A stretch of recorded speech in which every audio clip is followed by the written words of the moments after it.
Assalamualaikum warahmatullahi wabarakatuh. Perkenalkan, kami dari kelompok 3. Di sini kami akan mempresentasikan hasil diskusi kami, yaitu perancangan sistem informasi manajemen terintegrasi pada UMKM Jiwa Militer Dimsum NT. Perkenalkan, nama saya Haura Azza Asaida dengan NIM 2025-53014. Perkenalkan, nama saya Esa Kirana Larasati dengan NIM 2025-53018. Perkenalkan, nama saya Muhammad Tasya Mataya dengan NIM 2025-53024. Perkenalkan, nama saya Putri Patricia Deputasari dengan NIM 2025-53019. Perkenalkan, saya Zakira Salatul Ais dengan NIM 2025-53022. Baik, yang pertama itu ada di latar belakang. Jadi perkembangan UMKM di bidang kuliner saat ini semakin pesat, termasuk usaha jiwa militer, dimsum, dan tea.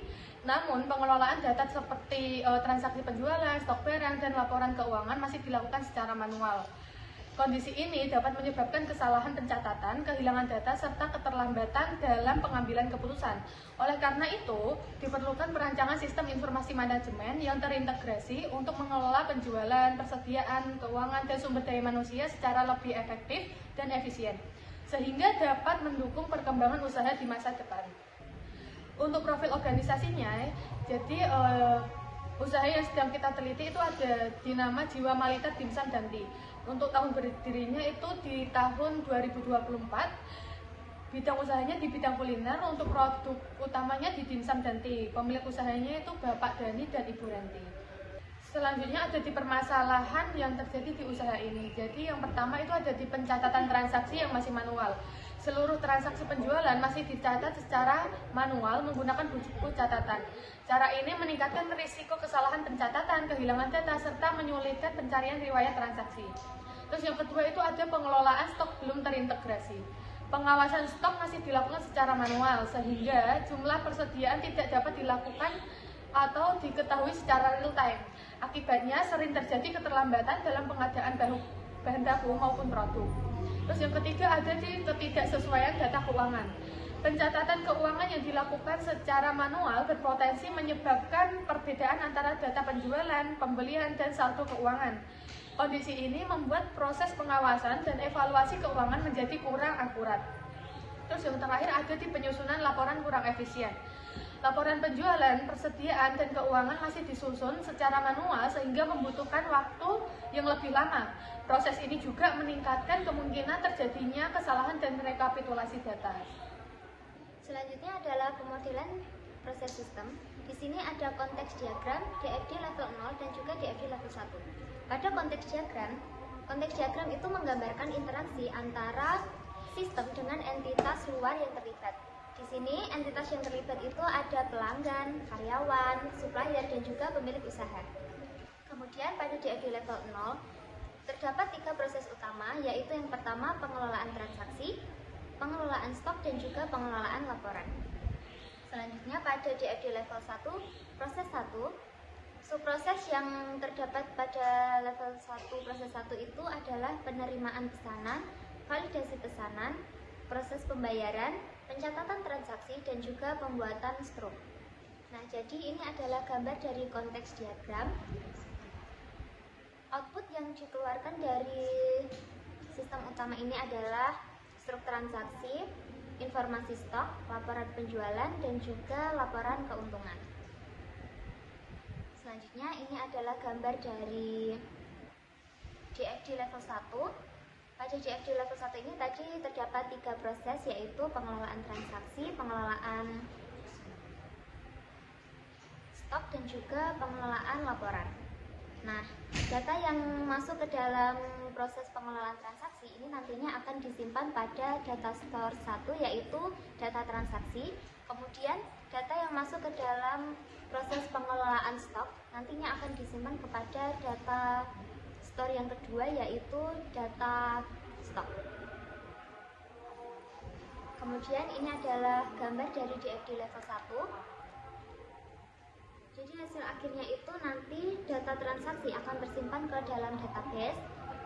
Kemudian struk pembelian akan diterbitkan dan juga status pesanan akan diberikan kepada pelanggan. Selanjutnya di sini ada pemodelan data, yaitu ada Entity Relationship Diagram atau ERD.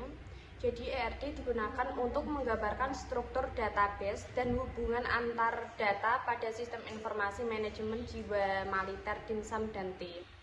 Entitas pelanggan, karyawan, produk, supplier, transaksi, dan detail transaksi memiliki atribut masing-masing yang menyimpan informasi penting dalam sistem.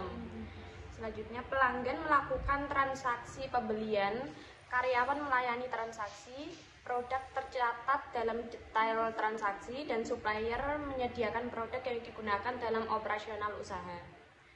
ERD membantu proses penyimpanan data menjadi lebih teratur sehingga pengelolaan transaksi, stok, dan laporan dapat dilakukan dengan lebih efektif.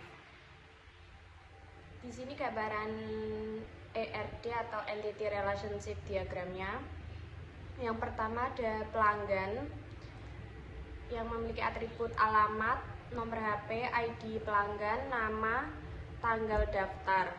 Yang kedua ada karyawan, atributnya ada ID karyawan, nama karyawan, shift, nomor HP, dan juga jabatan.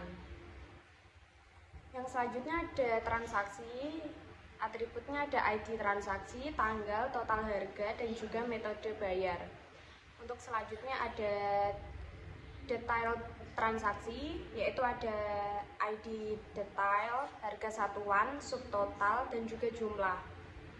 Untuk selanjutnya di sini ada supplier. Jadi supplier di sini atributnya ada ID supplier, nama supplier, nomor HP, alamat, dan juga jenis supplier atau dimsum atau bahan es teh. Dan ada juga produk yang atributnya ada nama produk, ID produk, jenis produk, harga jual, stok, satuan. Yang selanjutnya ada perancangan arsitektur sistem. Yang pertama ada arsitektur sistem yang digunakan, ada clean server arsitektur, digunakan untuk mengelola data secara terpusat pada sistem jiwa militer Dimsum dan T. Arsitektur ini membantu proses transaksi, pengelolaan stok, dan pembuatan laporan agar lebih efektif serta mengurangi kesalahan pencatatan manual. Komponen sistem yang digunakan ada klien atau pengguna, digunakan oleh pemilik usaha dan juga karyawan. Fungsinya untuk menginput transaksi, mengecek stok, dan juga melihat laporan. Yang kedua ada application server, bertugas untuk mengolah data dari pengguna, menjalankan proses transaksi, dan juga menghubungkan aplikasi dengan database. Yang selanjutnya ada database server. Ini digunakan untuk menyimpan data pelanggan, data produk, data transaksi, data karyawan, dan juga data supplier. Yang selanjutnya ada hubungan pengguna, aplikasi, basis data, dan server. Jadi urutannya itu ada pengguna atau pemilik, karyawan, dan selanjutnya ada aplikasi sistem informasi manajemen jiwa militer Dimsum dan T.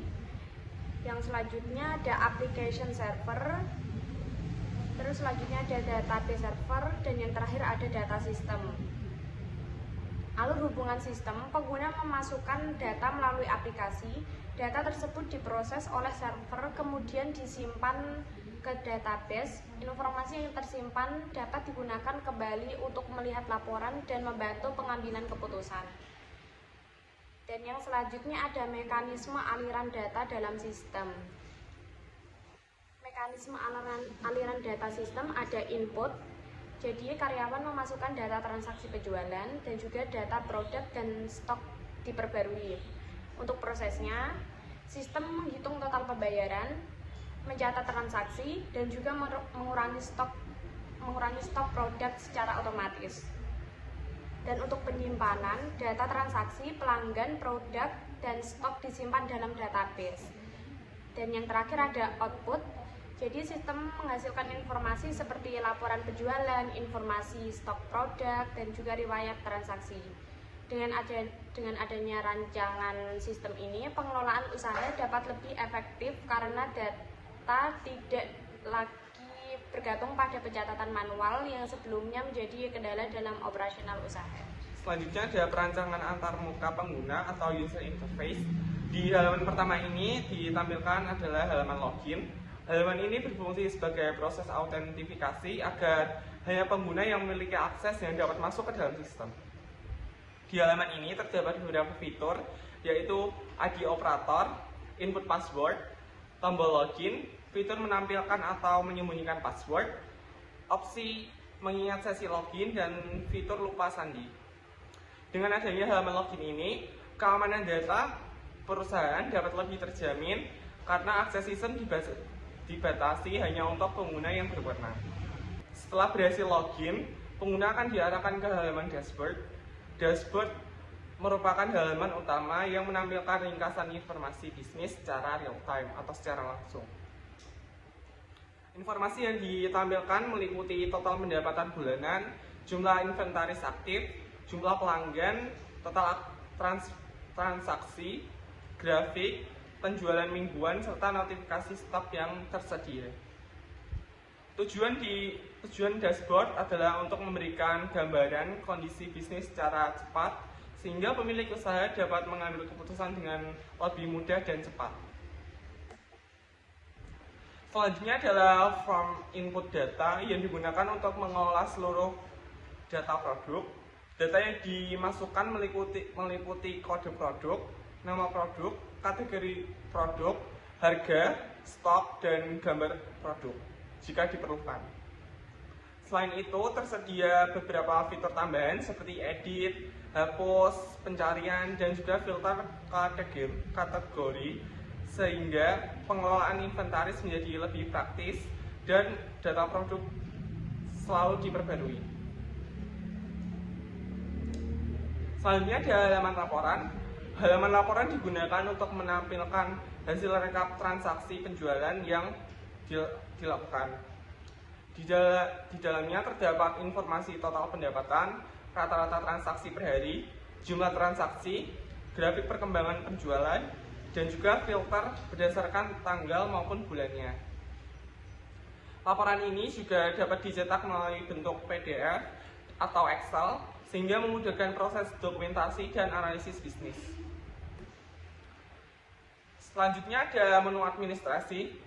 Menu administrasi digunakan untuk mengelola sistem secara keseluruhan.